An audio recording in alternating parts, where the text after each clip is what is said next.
We're live. Live, yes. Well, hey everyone. We are live with Grit. Yes, we are over here having We're a good time. because I'm in training. Doing I'm a phenomenal in training. So you got it. oh gosh. Good to see you, Sherelle. Yes, good to see you too.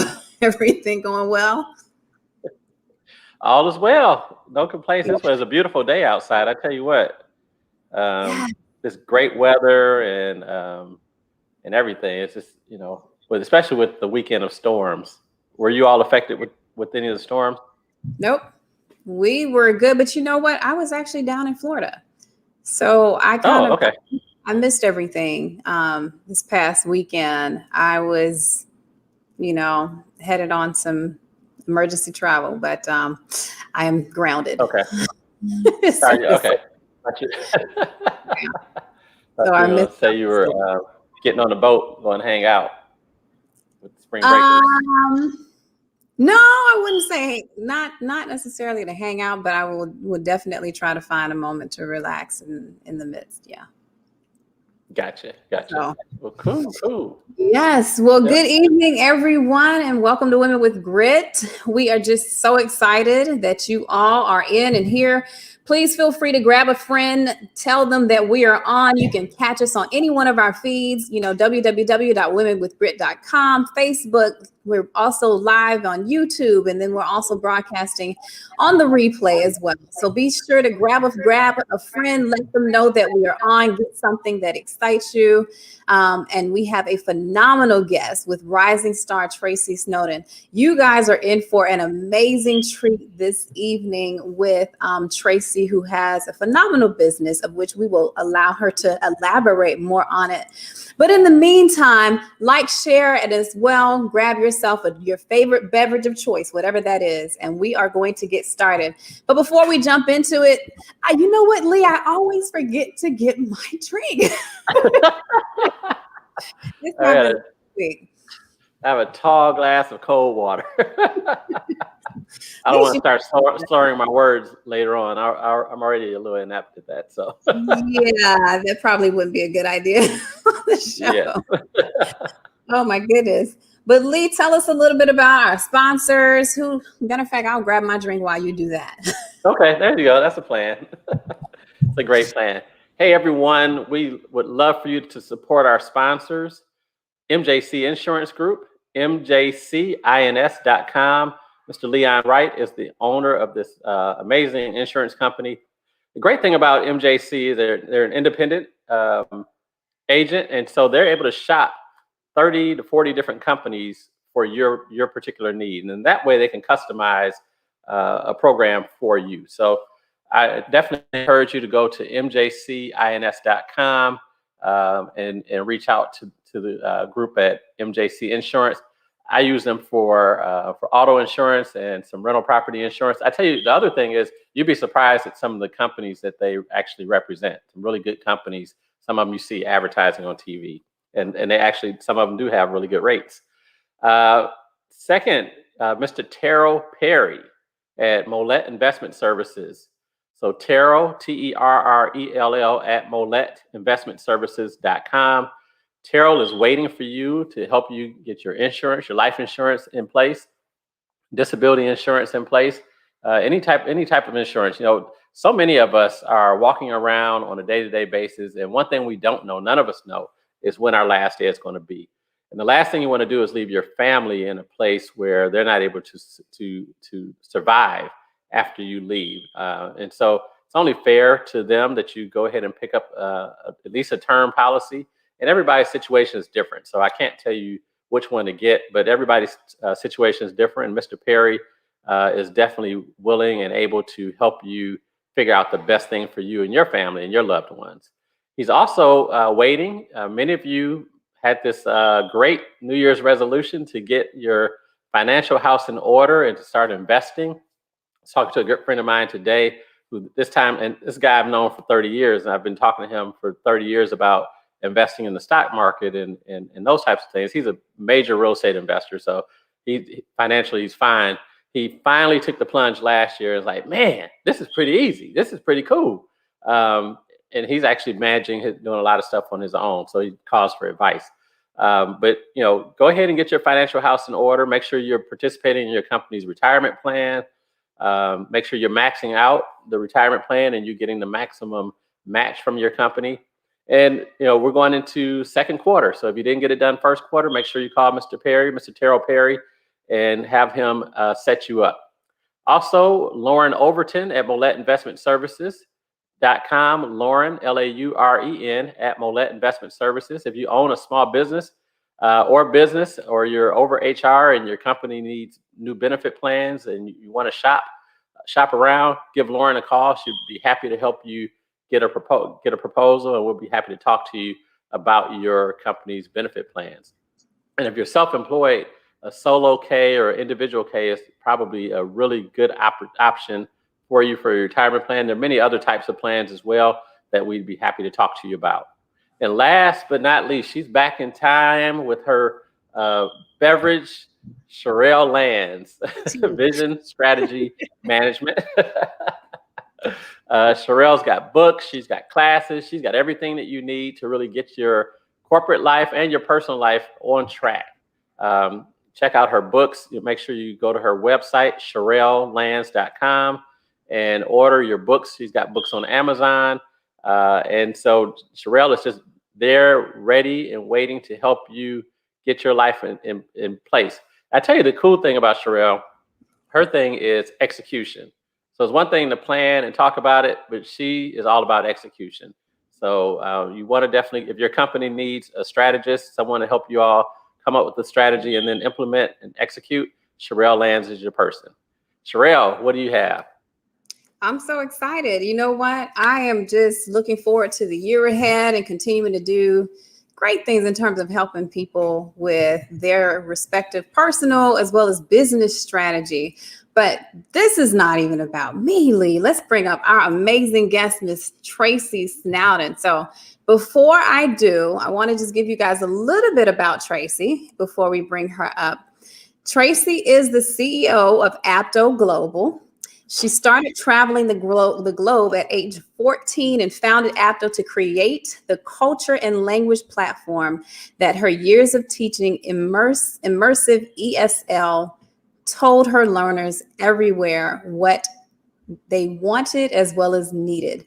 Apto is a social learning platform for guiding those who need cross-cultural interactive travel or relocation so that they can feel at home no matter where they are or who they are with or even what they are doing. And what better time to even talk about being able to speak human than now, right? Being able to create cross-cultural dynamics and language at one space. So I'm super excited about our rising star guest, Miss Tracy Snowden. Hey, Tracy. Hey, guys. I kind of feel like inside the NBA and I'm Chuck. Like Charles Barkley just walked to the stage, have a donut. Thank you for the very glowing introduction. Yes. Now, Tracy, okay, keep me straight because sometimes I say Snowden or Snowden. Correct me on your name. Snowden. Thank you. Yeah, yeah, like the infamous Edward, but not related. Yeah, I tell you what's funny, and of course I knew Sherelle knew you, and she was saying Snowden, and then I finally saw the spelling of your name, and I said, oh, I'm gonna let Tracy say how it's pronounced. Yeah, So, no worries. Sorry. No worries. That's okay. That's all right. Yeah, all good. People will mess up a name anyway, so it's I'm sure you've heard different pronunciations of your name. Yeah.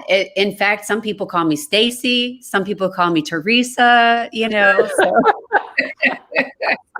Teresa. Yeah, I was on a. They say you've made it. Go ahead. They say you've made it when the day that stops happening, when everybody knows exactly how to spell and say. Yeah, well, I found out today I haven't made it. I was on the phone with someone and she called me Lee Mott. I was like, I was like, I thought maybe you have, I misspelled the name. It keeps us humble, right? It does. It does. Yeah. Yeah. And we find out over time, it's not all about our name or us. It's more about the people we serve and things that we do. Right. That's it. We'll keep Yeah. it going. That's right. Yes. So Tracy, tell us about you.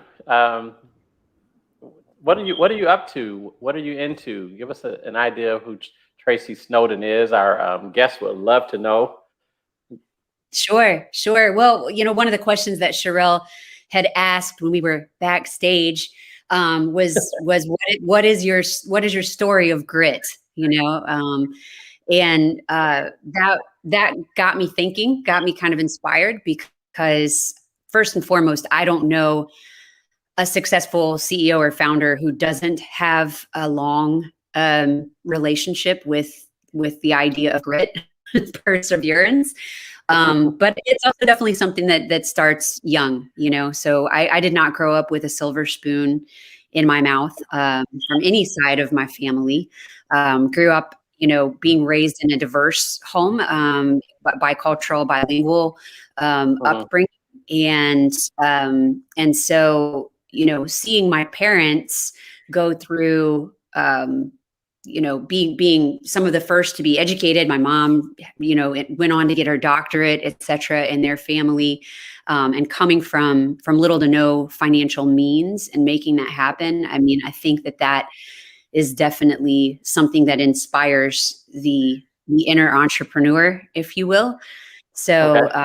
So I have to give a shout out to the family, because it starts there. But I think also having that core strength, that thing inside of you that doesn't know how to give up or how to quit, knows how to pivot, knows how to be nimble, but doesn't know how to stop, Right. So those are a couple of pieces of my story of grit. But when I was about 13, I got put into an exploratory course for German. So I went from speaking English and, Dene, which is the Navajo language in the home, to now learning German at a very early age. Funny story, wanted to speak Spanish, was out sick that day, and kind of got put into the German class. I don't even know if I knew what it was at that age, but it actually ended up creating a wonderful opportunity for me, because I got to go to Germany for 2 summers in high school, and then my first full year of university, which also gave me the opportunity to go throughout Europe, and those were scholarship opportunities that I would not have otherwise had. And so, growing up in that kind of cross-cultural environment, and then getting the opportunity to see the world at such a young age, it develops an empathy in you. It's something that at Apto we call human quotient. It's the ability to use your critical thinking skills, your IQ, but also really develop that EQ and the cultural quotient, the ability to put yourself in the shoes of someone else and pause and recognize that maybe you don't know what you don't know, and that there's room for awareness, but you're not going to get that if you don't listen to someone else's perspective and story. Right. So how many languages do you speak? Well, I would say I speak 3, but I went on to study French in college. So, je parle français très mal, very poorly. Okay. I studied a semester of Italian. And then as I started into the predecessor business to Apto, I was working with a lot of expats from all over the world. So eu falo un pouco português. I speak a little Japanese, a little Korean. So yeah, but fluently 3 languages. Gotcha. Okay. I'm still working on English, so it's yeah, they say, where's the bathroom and how do I eat? That can be yes. This kind of reminds me when you're speaking in Portuguese. The first time I went to Brazil, I went to Rio. I went a trip. This is like right out of college, and I spoke Spanish. I took Spanish from high school, from middle school all the way through college, and I was pretty fluent in it. So I'm excited. I'm going to Brazil. I'm going to speak my Spanish. I get off, I find out they speak Portuguese. Yeah. This was Right. a long time ago. Well, yeah, Spanish is it's helpful there because when you're reading, you can recognize a lot of the language, but then they start talking and you're like, Right. definitely not. Exactly. Beautiful country though. Yeah. I think APTO would have been perfect for me back then, but that was a long time ago. Yeah. So to answer, I guess your question, Lee, what are we doing? What is APTO? Why does it exist? What is it all about? So I started APTO originally, as Sherelle mentioned in the introduction. I had a service-based business model, and I was working with internationals who were coming inbound to the United States. And I found that the most effective way to get adapted, whether you're traveling, whether you're relocating, or even if you just have to interact virtually across cultures, which a lot of people do because they're taking online courses or they work in a multinational, corporate environment, or they're international law. I mean, there's so many different, we estimate 2.4 billion of our population has a need to connect across cultures. And whether there's a massive need for language or whether it's really just more about cross-cultural communication. So, it was from that experience that I realized that's great. If somebody can go and they can immerse themselves in the country and they can learn the language that way, that is absolutely ideal. But it's not reality for a majority of the world. In fact, there's so much inequity in this space that even study abroad programs. I mean, I was very fortunate to come from the background that I did and have that opportunity. And so that was something that stuck with me and didn't really sit well with me. And then fast forward, technology has now evolved to a place where there's so many different aspects of technology that we can use to create a single platform or a community where we can curate this and where people don't have to use 6 or 7 different applications or offline resources. And that's really what we wanted to do with APTO. We wanted to democratize this process. I want people who speak Igbo in Nigeria to represent their own culture and their own language. So a study abroad student that might be going from Howard University to there can have that experience and feel a little bit more prepared. And that's a lot of what it comes down to, is that we need to help people to overcome the anxiety and the fears that they have about connecting across cultures. And we need them to understand the value of it and capitalize on the excitement of it. And by the way, that's not just about international experiences. That's not just about Lee going to Brazil or Sherelle going to Japan. That's also about how we connect right here at home. And, with everything that has occurred, recently there's now people are opening their eyes in a way that most of us, had already had an awareness of. Yeah, we have to have our eyes open, right? Yeah. So. Tracy, what I think is just phenomenal when you talk about culture and just the ability to interact. I think about, and I think I might have shared this with you too, that course that I attended called Bafa. Yeah. I will talk about that course until I die. Because sometimes it's like when you really, you latch on to something and it clicks, or you have that pivot moment, it's like, it's life-changing. And I talked about this course, which literally you can Google. It's called Bafa, but it's a simulation where they basically Bafa. Like people are like, okay, what am I Googling again? Yeah. It is. I mean, in short is, the group is split into 2 separate areas. One group is taught a language, if you will, and it has to do with cards. And then the other one is taught a different language. There's no dialogue about the experiment, if you will. And then one by one, they begin just kind of immersing the 2 cultures. And from that, a lot of assumptions are made and things, that come out. But what it simulates is really what happens when cultures interact. There are perceptions and things that are formed based off of where you were and the interactions that you have.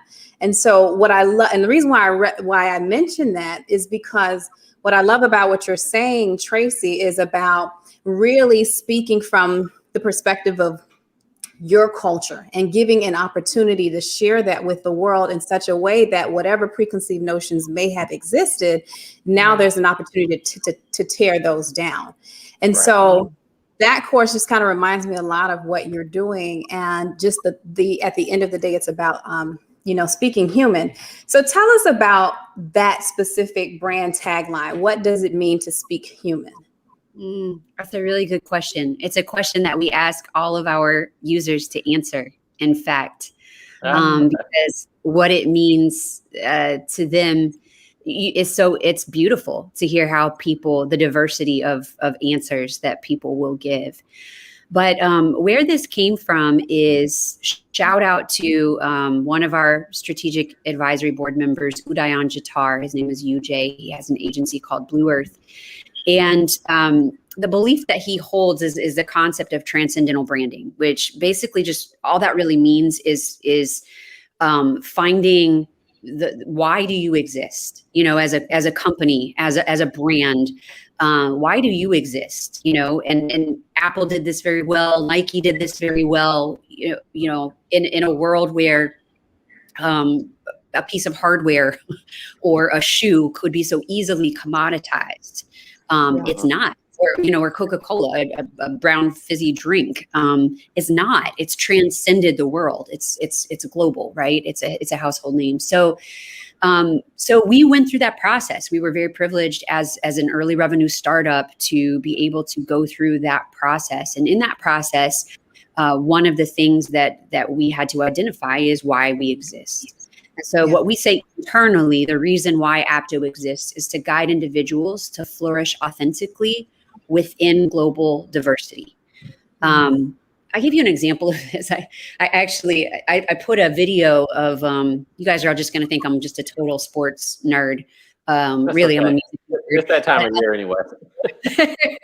But I put on a highlight reel of Munenori Kawasaki, the Japanese baseball player. He plays pro baseball now for the Toronto Jays. And there's this highlight video where you can watch him.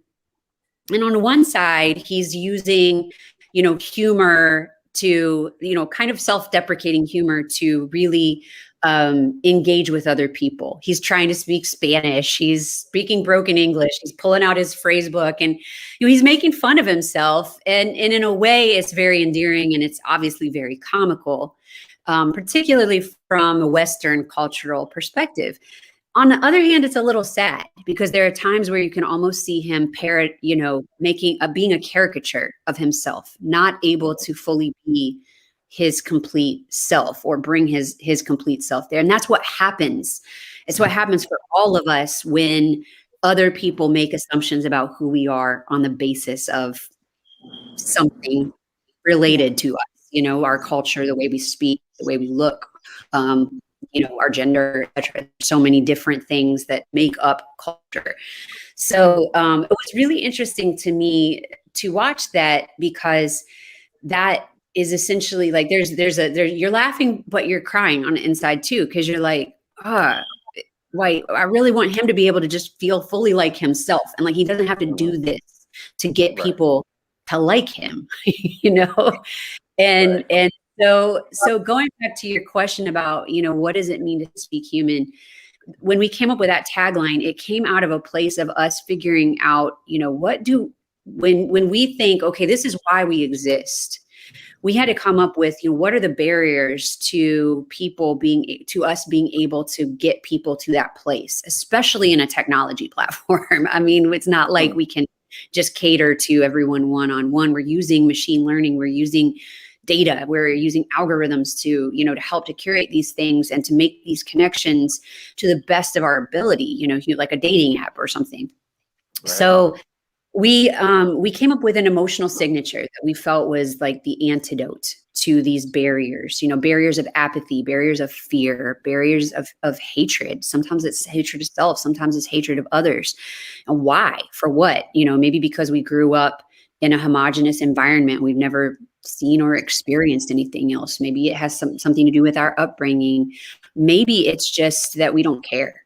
Like we're so self-absorbed, we don't care, So we came up with that antidote, that emotional signature of compassionate daring. And basically it's like compassion for oneself allows us to have compassion for others. And when we get that vibe going, then it gives us the daring piece. Then it's like, okay, now it feels a little safer to step outside of our comfort zone. And so, to get to how did we distill that into the tagline, Speak Human, is because so many people think, well, all I need to be able to do to connect across cultures is to know what not to do. Or, it's logistical, or I just need to be able, if I could just speak the language, I'd be fine, or I don't need to relate. Like, why relate? What's the point, And when a lot of that happens because our cultures, we become so insular as disparate cultures to stay safe. And so when we get to that place where we say, oh, but wait, 1 second, we really are all humans. Like there is one humankind. But we are very diverse. So, we want to be able to feel like ourselves. And so that's how we arrived at Speak Human. So to me, what it means to speak human is actually has a lot to do with listen first. So we talk about listening human first, but ultimately when we listen and we listen from the vantage point that we really are all one human race, one humankind, it gives us that capacity to speak in such a way that we connect, and we do so more deeply. And we move from that transactional state of I'm going to relate to you just because I need to do business with you, transacting, to I'm going to find a way for us to actually be the best and highest versions of ourselves, and then bring elevate the next generation and give them that opportunity. So sorry, I'll step back down off of my preacher's soapbox. But no, you're good. Hey, this is all about you. So I'm excited that you talk about the next generation. Yeah. How, and of course, the next generation. I was talking to a friend of mine today, and our 2-year-old has a cell phone. So they start off with technology very early in life. Yeah, it compliments of his godmother, all the kids, compliments of their godparents. But but when you think about reaching back to young people or the next generation and generations, what are those steps like, and how easy is it for you to engage them? Yeah. So where we are laser focused right now is actually the 16 to 25-year-old demographic. We're very focused on reaching. What's that? I said we have a couple of those around here. Okay. Yeah. And the reason for that is because there is an urgency, and there's an urgency not only for them, because they need to academically succeed, socially succeed, and they need to prepare to professionally succeed across cultures. And they're in this, highly polarized period of time where many of them, not all of them, but many of them, really seem to see themselves as having a strong voice and seeing themselves as an agent of change. And they want to create a world that we can all live in together. Now, we are definitely having to come against the tides of cancel culture, and some of these things that are taking our better nature, and it's just another form of polarity. And that's something that we have to address in the app and in the foundations of the community. We actually have a trademarked feature just for that, a social feature just for that I can't talk about right now. But if you want to the launch, our early access launch on April 22nd at 7 p.m. Central Time, you'll get to see it in action. So, launch, before you go to that, so the launch, is it going to be, it's a virtual launch, or what type of launch is it? Yes. Yeah, it's going to be virtual. It's online. And it's really, truly early access. So it's, we've got a private launch for some of our institutional partners. But over the course of Q4, we developed partnerships with 5 institutions of higher education, giving us access to roughly 60,000 student users. So what we're looking to do is to lay the foundations of that community of belonging and application that, that a student like Mihi, who's coming from Seoul, South Korea, to the University of Memphis in, a time when anti-Asian sentiment is running extremely high.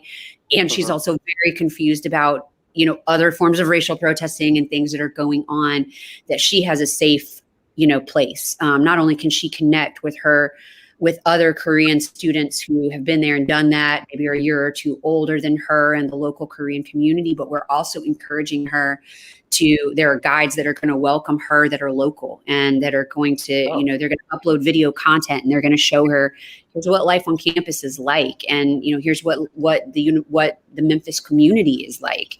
And then Mihi, hopefully, like many of the students before her, will take the opportunity to do that same thing for the next wave of people. So on that particular launch party, it is going to be party. There are going to be games and prizes and raffles, but we're going to be highlighting these features, and we're going to showcase 3 of our global guides that have different personalities, diverse backgrounds, and how they use Apto's application to not only for themselves, to learn for themselves, but to support others. So that's what's coming up on April 22nd.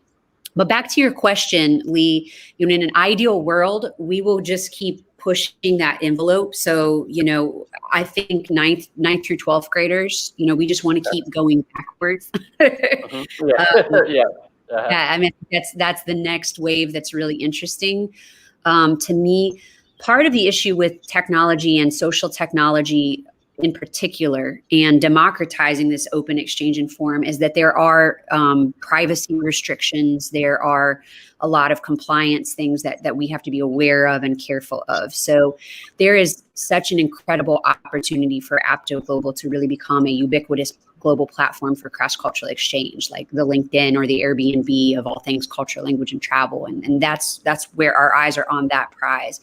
When that happens, we can continue to expand into more and more demographics, because I think, to your point, when we identify these problems on a spectrum, it starts so young, right? It starts so young. And it does. So Tracy, I have a question for you, and then we'll give you an opportunity to grab a drink of water and continue the conversation. For those of you who are joining in, please feel free to leave any questions that you have for Tracy. Here we are talking about culture. We're talking about building an enterprise where we all speak human. Tracy, what I'd be interested in knowing is, of course, as a woman who is biracial, and you are multicultural in the same respect, and also building a business, what has it been like for you to raise capital for your organization, and what were any challenges that you have worked to overcome? Yeah. Well, let me just start by saying that I know that statistically speaking, I am incredibly blessed and fortunate. I have raised well over $2 million in seed funding to date. And, I know that is not the norm. That being said, it has not been easy for me. I think one of the most challenging things is just early access to network. When I first started Apto, I knew as much as I could read in a book about fundraising, and to have asked a family member for $1,000 would have been almost seemed impossible, let alone a $50,000 or $100,000 check. So one of the things that happened for me very early on, where people would say, "Oh yeah, well, this is your friends and family round, so just go ask them for money." And I'd be like,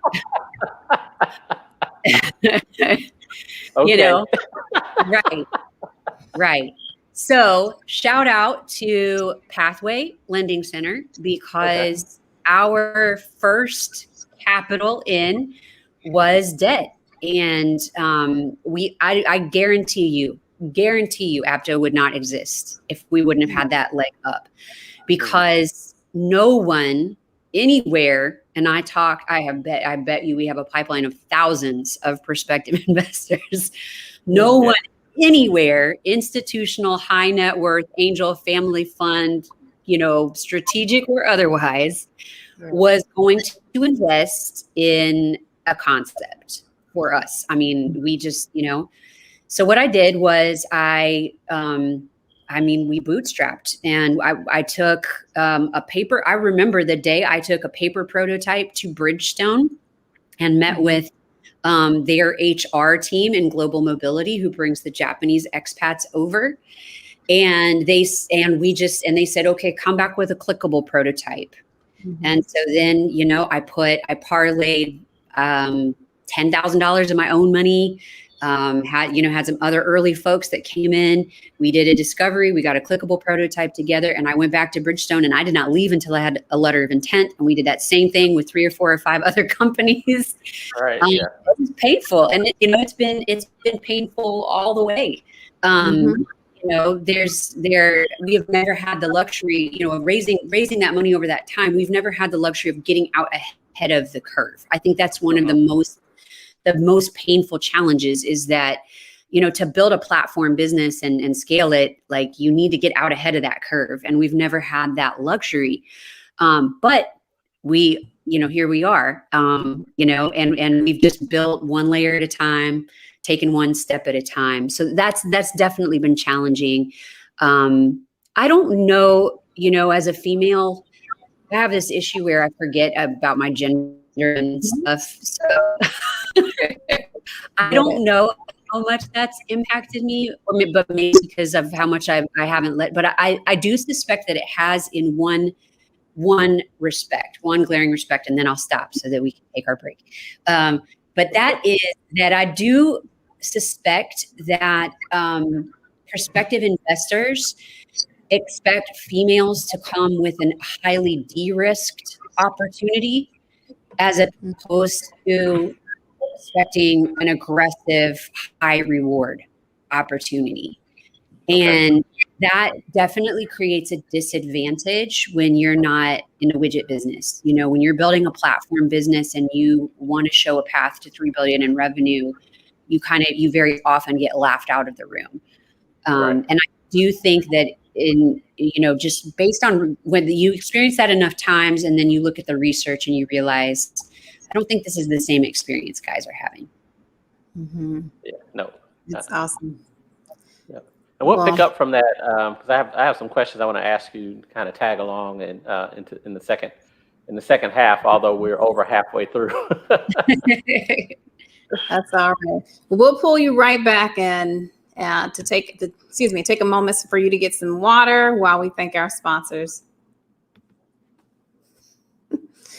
Go for it, Lee. Well, we would like to.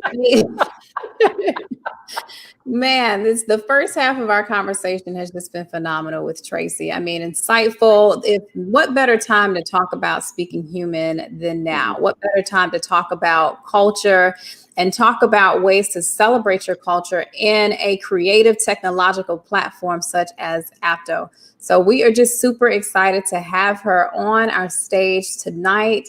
And again, if you all have any questions, feel free to leave them in the chat function and we'll give you an opportunity to address them. Lee, who do we have here tonight? Who are we shouting out? Oh, we're shouting out Sharonda Scott. Saw her on Tabiti Boone, one of our regulars. So great to see you, Tabiti. Thank you for your support. Hey, Tabiti, Sharonda. Kelly Morgan. Hi, Kelly. Good to see you. Hey, Kelly. Nancy Youssef Assad. Hopefully I didn't butcher that too bad, Nancy. If I did, I apologize.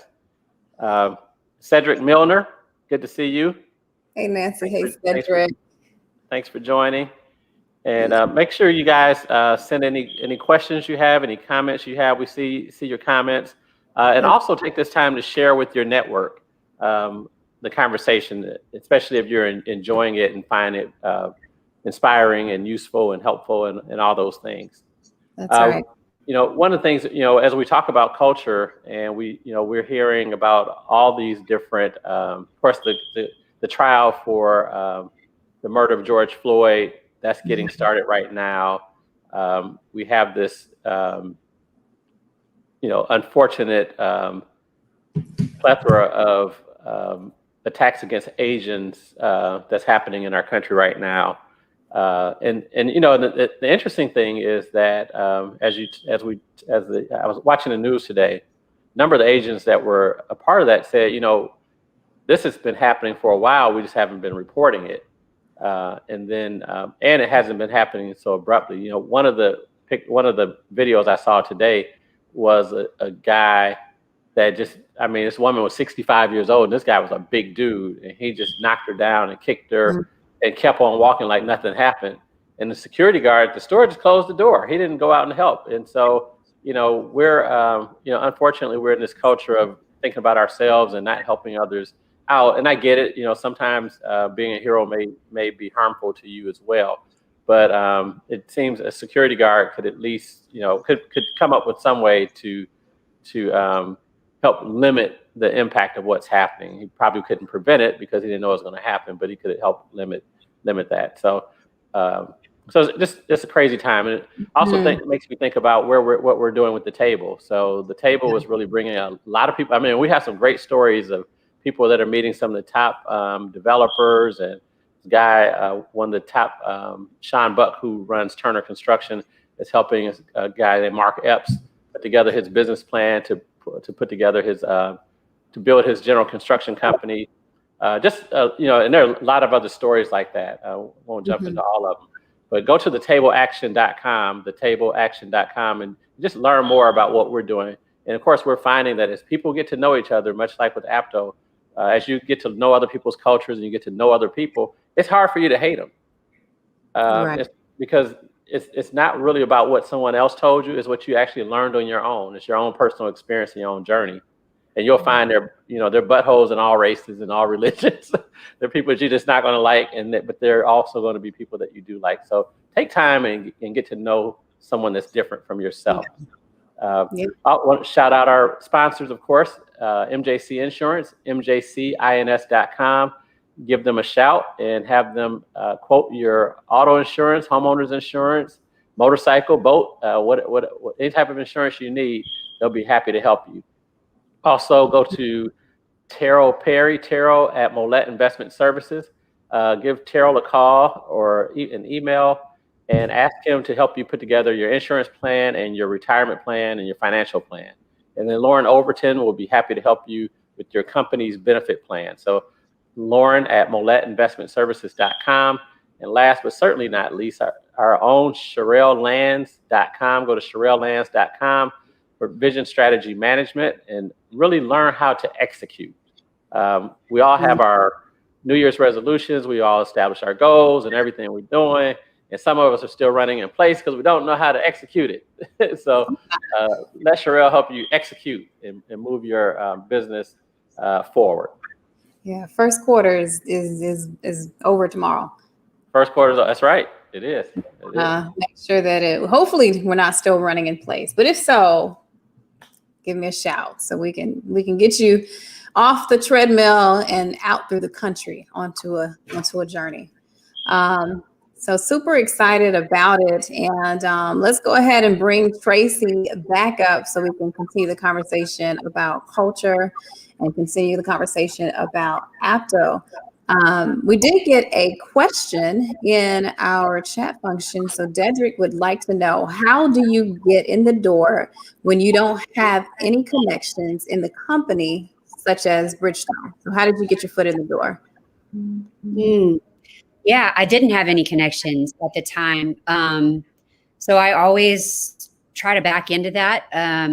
One thing is just being really focused on the targets that you want. Because if you have your mind set on a target, if you know it's an ideal fit for you, that's half the battle. Because then anybody you meet, you can make a specific ask, such as, who do you know at Bridgestone? So I probably did that about 50 times before I came across it was actually Lisa Odell with SCORE, who I don't know if you guys have heard of SCORE, but SCORE is like a mentorship program for small businesses. I think they're in partnership with the SBA. And her husband worked in a practice with somebody who worked with somebody at Bridgestone, and bottom line, managed to get an introduction. And then because I had done so much with Japanese clients, I did like the traditional, I kind of brought my authentic self, and I did my best to do the traditional thing. And I think, she really appreciated it, and her boss really appreciated it. We did the gift giving exchange, and I did my best to speak in Japanese. And they probably were like, this girl's cute, we're going to give her a chance. Like, but yeah, I would say in short, target list, and then find somebody who knows somebody and work that angle, because especially if you don't have the funds to do some kind of massive lead gen campaign, which is a numbers game, you almost certainly have to do it through network. Awesome. Yeah. So kind of talk about that, because with networking, you use it to build your clientele. You also use it to raise money.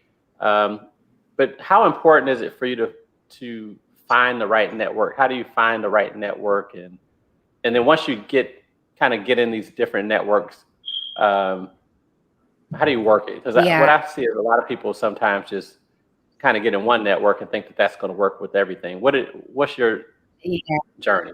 Well, yeah, it's very similarly. In fact, we were talking about our mutual friend before the call, and so it's very similar in the sense that, at first you kind of you take what you can get. I mean, you get your foot in the door with a network, and then you build off of that.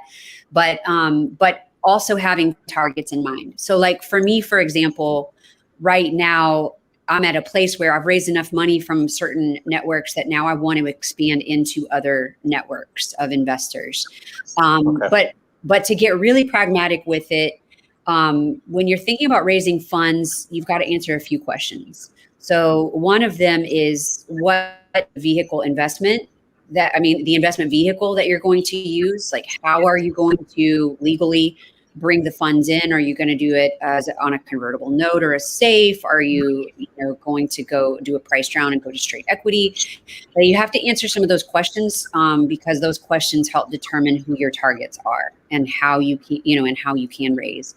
And then thinking about, the types of investors, that's the second part in the process. So for most people, when you're getting started, as was the case with me, you are raising from individuals or angel groups. So in other words, you're raising from high net worth individuals. And there's some legal stuff you can look up about what that means to be a high net worth individual. And you can get the help of like a corporate attorney or, someone that can put that paperwork together for you, explain the process to you, get your cap table together. And then for me, that was really the only path forward at that point in time, because until you achieve certain milestones, you're not really a candidate for institutional investment or strategic investment.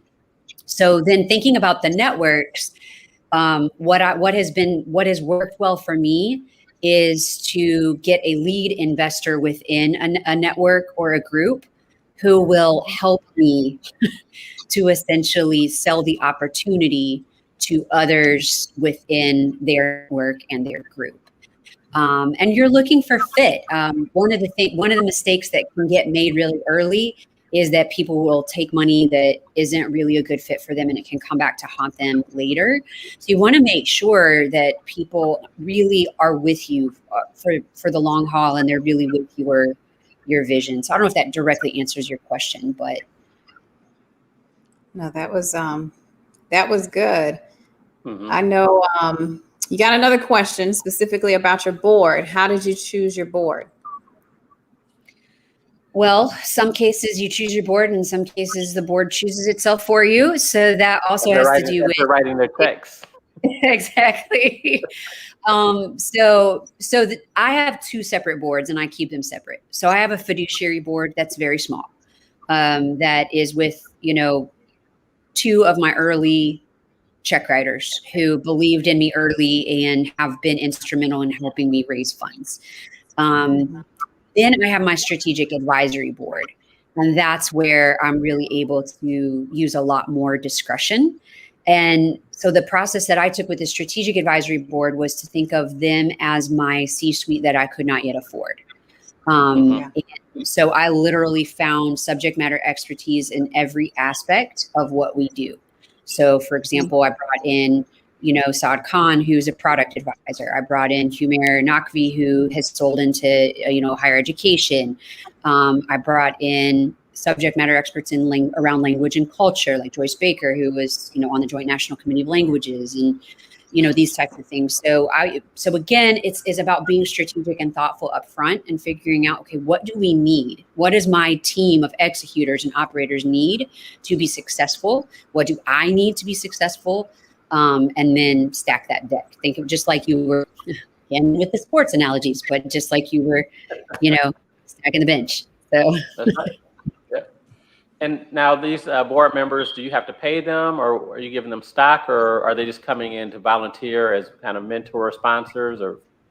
Yeah. So for my strategic advisory board, for those people that I am requesting, a minimum of 5 hours of their time per month, they are paid in stock. And I use the FAST advisory agreement, which came out of Y Combinator. I think it's very fair, and it is very standardized, and it does not allow for exploitation on either side. So there's kind of a rubric for it. And so depending on their level of expertise and the amount of time that they're providing. And then what we do is we have 2 monthly meetings. We have a monthly global summit with all of our regional partners, which is a touch base, and it gives every team leader within APTO the opportunity to present challenges to that board and get feedback. And then we also have what we call a monthly advisory brainstorm fiesta. And that's where more I bring, here's the biggest challenge to the table. And we do experience sharing around that, and they can bring resources, etc. Gotcha. Awesome. So Tracy, share with us a time you've like been teaching a business like 400 level class today, which is actually more of a grad class. So we'll get outside the business and go a little bit more personal. But talk to us about a time, just whatever it was, where you really might have found yourself kind of really whether you were doubting yourself or felt like you were at the bottom. Maybe talk about that, but also talk about, more importantly, how you got out of that position. I think a lot of times people see people that are successful and don't really understand the valleys that we've gone through. Yeah. Well, I would say the most recent, Sherelle knows, because Sherelle called to check on me. The most recent was just this February. And I think it's where I hit a serious wall of fatigue, because COVID came at a time in late 2019. APTO was like whoosh, on the up and up. So we had just gotten a master services agreement from Samsung for our application to be pre-installed in their devices.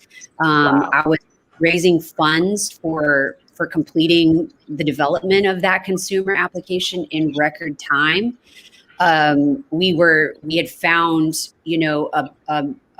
a product market fit to be able to actually build the business, like Reid Hoffman says, the founder of LinkedIn, to build the business behind the business in higher education.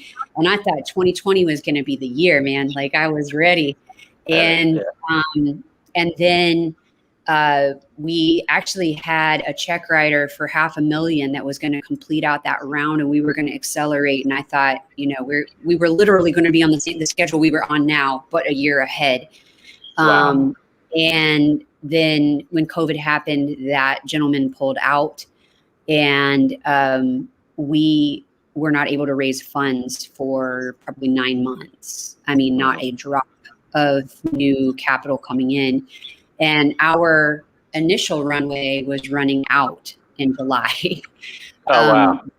We used to build the web application and the platform as a service, like the back end piece for higher education and stuff. So we had this incomplete product that but we survived. We went into financial triaging. We kept every employee who wanted to stay. we found a way through it, but it was exhausting for me as a founder. It was very tiring. And by the time February hit, we were still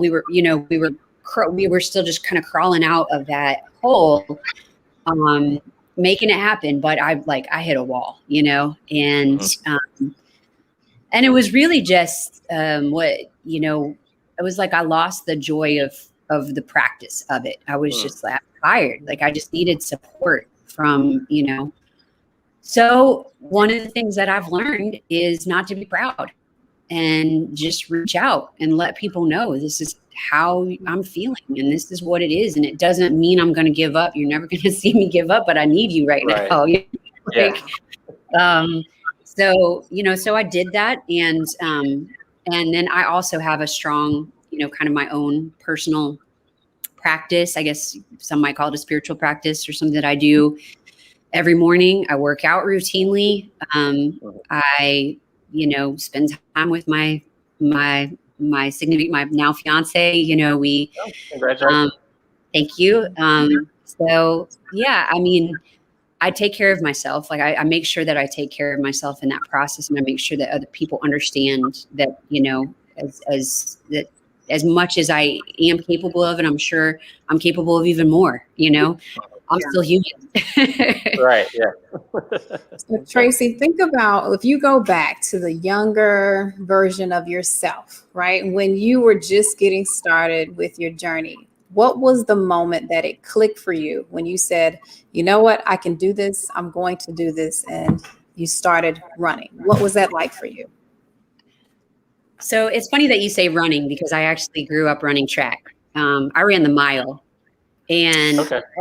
Yeah. I didn't do the mile. I did the half mile and the quarter mile. As an adult, yeah. Yeah. So you guys know, like the mile is, I mean, probably the only thing harder is the 800, in my opinion. Is the half mile. So Lee, kudos to you. Yeah, it's like a sprint. Because you're running distance at an all-out sprint the whole time, right? So I go back to that a lot because like when you're running the mile, it's 4 laps around the track. And so it's a lot of interval training. So it's a lot of leveling up, and you have to start off really strong.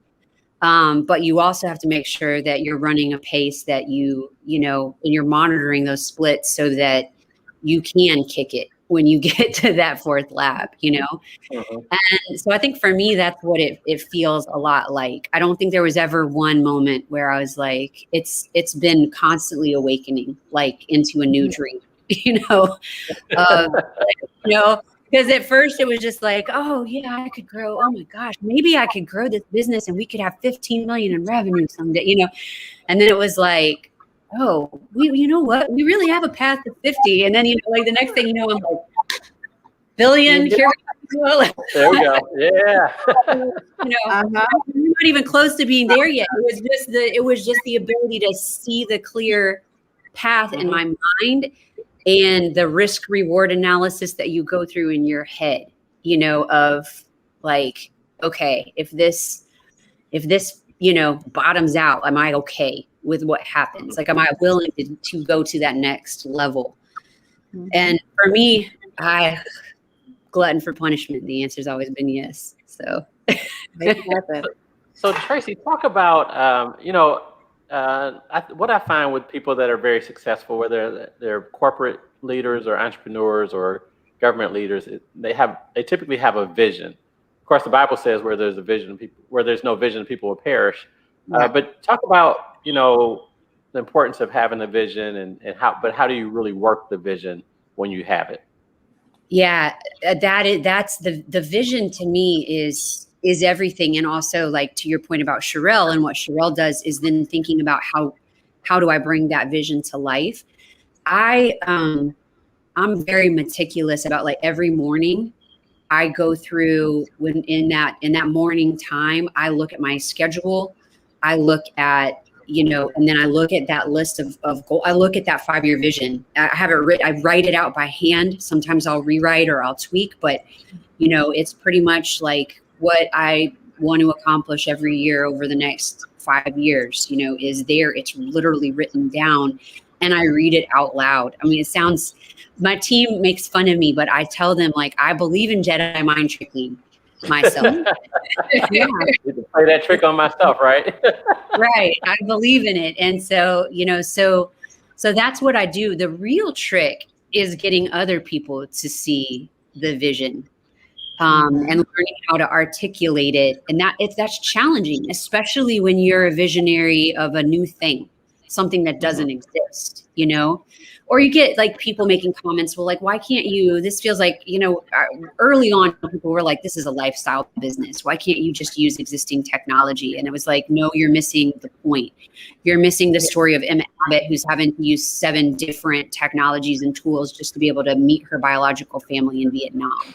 You're missing the story of Elizabeth Langston at University of Memphis, who, can't grow their study abroad program, because they don't have, they don't have a virtual system in place to even, like you're missing the point. And so it goes back, Lee, to what you said about, isn't it really about solving problems for people? It's not really about us. Right. And, so when you can bring that vision back to a very personal problem that you're solving, a very personal story. I mean, this is somebody's life, and, they have a need, then, that those are the kinds of things that keep me going. And that's what allows me to more clearly articulate the vision. Gotcha. Love it. Well, Tracy, I know it's already time's up. It's already 9, man, or 8. Excuse me. 8 our time. Yeah. Eastern time. So I am so excited. This has just been great. I mean, lots of nuggets. I took tons of notes, so I'm gonna do a recap. But before I do, we want to make sure we give you an opportunity to let our listeners know how to connect with you. How do they engage with you, and how can they support you?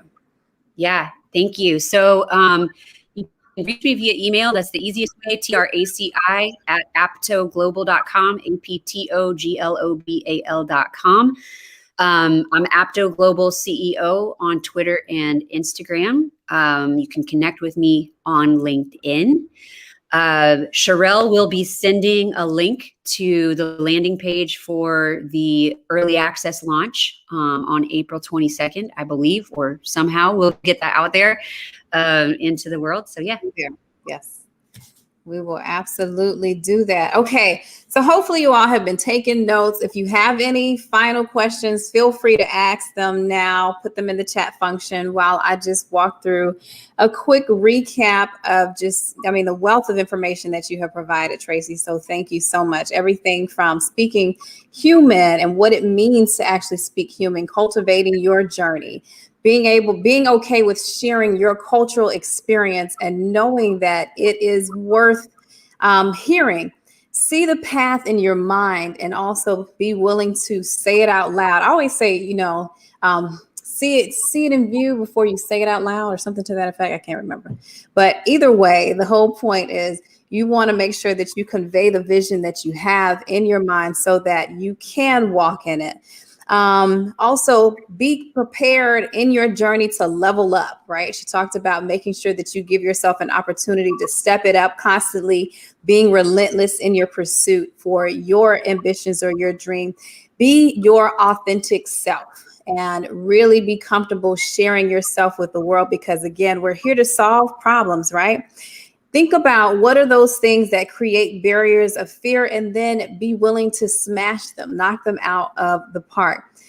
Be compassionate daring, right? That was the characterization that you gave for your business. Also, listen first from the perspective of the other person. Then she also talked about how to just reach out and be comfortable with being able to raise your hand when you need help or support. Go after the ask, right? Develop the pitch and just make it happen. Ask as many questions to as many people who will ever open the door to you, right? Because it will happen. Be intentional in your vision. Articulate your vision from the perspective of the person who is hearing it. And then it is truly, truly about you being able to share your story. So just a couple, dissection of the things that you mentioned, Tracy. Thank you, thank you, thank you so much for your time. Anything you want to leave before we close this out? And then Tracy, any parting words? For me, just thank you, Tracy. This was phenomenal. It was great to finally meet you and put you with your name in your deck, and look forward to seeing you doing great things and becoming a $1 billion company. Why not you? If you can see it, then you can accomplish it. And so I think that's really important.